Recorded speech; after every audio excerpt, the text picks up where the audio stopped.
What's up, world? Welcome back to Charge the Game podcast. And we got to get into this Dak Prescott situation. Yes, I know. I stay in Dallas. There is a crazy situation going on with Dak Prescott, as I have never seen a fan base who is so crazy about one team not be all in on a quarterback. And that's the head scratcher as Dak Prescott heads to the negotiations table to get these millions, baby. Because I do not think that this guy is going to give them a friendly discount. I think he should, though. Personally, I think he should. I think he should, man, because, you know, they went all in on you once. You know, you still haven't even got them close to the Super Bowl. You can't get past the second round. And I just think that, you know, this go around, you got enough money that literally can change a person's life, generational wealth, and you already good, brother. And you a Dallas Cowboy. Like, come on, man. You're a Dallas Cowboy.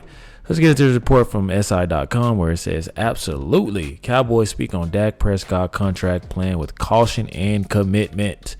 Let's get into this report to see what all this caution and commitment entice.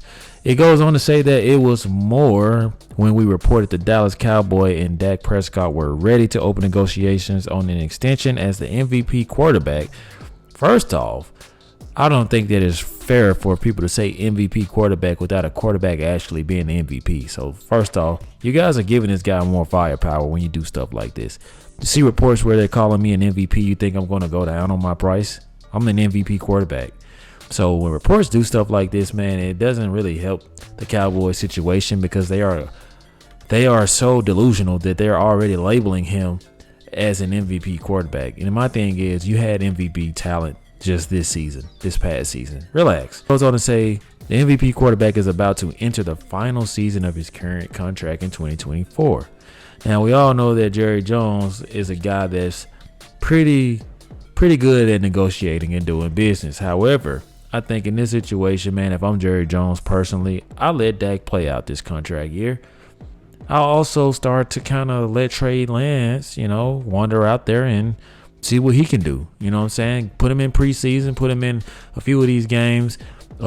He should have plenty of development by now. He should obviously have a good feel for the play schemes and the play calling. I think that if the Dallas Cowboys want a different result, then you have to try different things.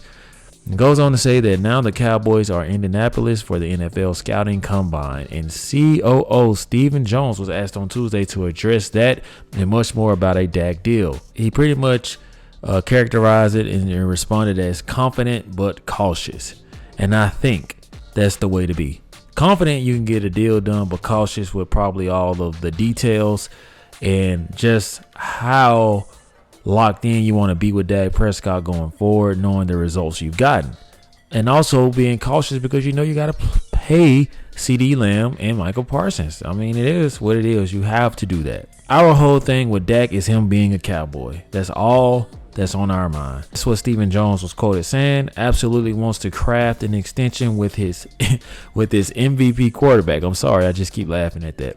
One Jones stressed how private he wishes to keep the negotiation, saying we won't be expounding on those type of things with our negotiations. That's obviously something as we move forward. Hopefully we'll continue to make progress and communicate, but we're not going to be giving reports on how things will be going.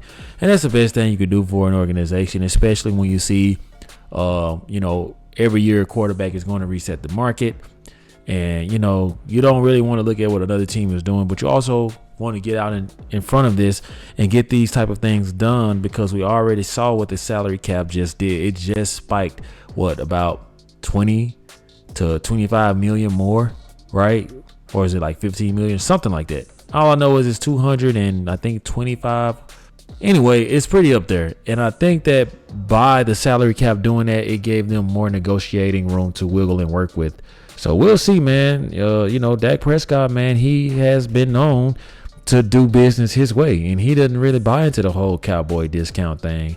And at the end of the day, to each his own. You got to respect the man who just wants his money. You know what I'm saying? Like, maybe he's all about the finances and not the team.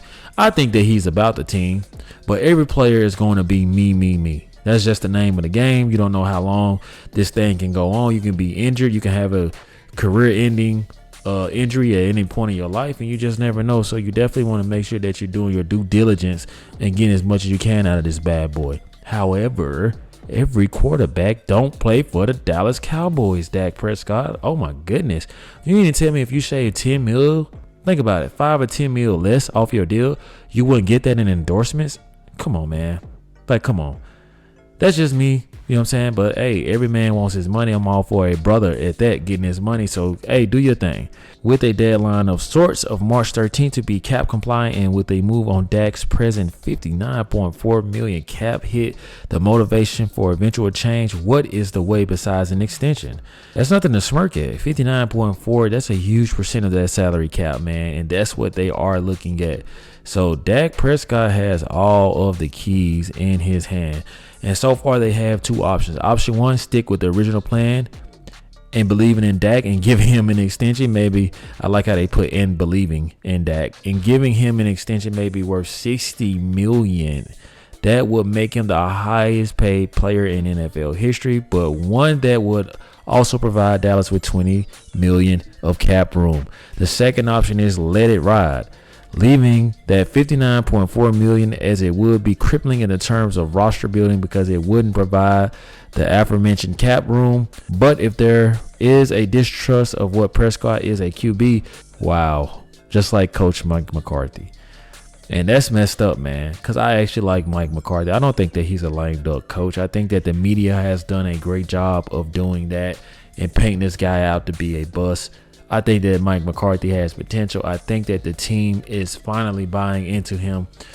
And many people think because Jerry Jones is the face of the organization for the most part, and that he controls these coaches and makes them yes men, that these coaches aren't proven. Jerry Jones is a smart man. In my book, I think Mike McCarthy gets a lot of credit of this past season. No, they could not beat the Packers. The Packers put them on their asses. They were not prepared.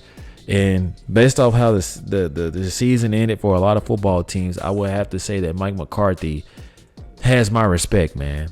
So I don't know, man. Cowboy Nation, what do y'all think, man? Option one or option two as far as Dak?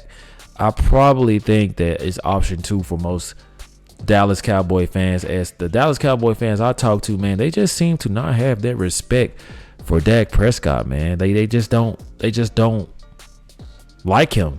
It's weird. Because you have mixed fans who kind of want to give him the benefit of the doubt. But I must say, as a fan, I probably would get tired of not making it to the big game, you know, and that's what this boils down to. They're going on, 30 years, right? This is wild. So option three is flip the switch, apply the Band-Aid. As we've written before, most Cowboy contracts include automatic conversions, what we call flipping a switch. That converts base salary to bonus and pushes money into future years. In Dak's case, there are already 2 voidable years on the contract after 2024, so the Cowboys could flip a switch and knock his $29 million salary for 2024 down to the league minimum of $1.21 million. It goes on to say that might end up being the way to deal with Dak, who, as usual, earned praise from the boss. He certainly does everything in his way to make everybody better and hold people accountable, Jerry Jones said. He set a high bar and a high standard. Only thing about that statement is I think that that's kind of false, because his teammates immediately threw him under the bus when CeeDee Lamb's mom came out, Michael Parsons' family and brother and uncle came out and just pretty much vocalized how the players truly feel about Dak Prescott. Obviously, Michael Parsons, CeeDee Lamb jumped out in front of it, tried to deflect the bullets, but the damage was already done. So I have a hard time believing that last part of this article, but it is what it is. You guys weigh in with your topics, thoughts, and concerns, and let me know how you guys feel about Dak Prescott's future as the Dallas QB1. Dallas fans especially, I want to hear what you guys have to say about this. Weigh in, let me know. Hit the comment section. If you guys are rocking with the content, do me a huge favor, hit that subscribe button, hit that notification bell, and also follow me on Twitter and Instagram at Charge the Game. Thank you guys so much for the love and support. Like always, let me know how you charge the game. Peace.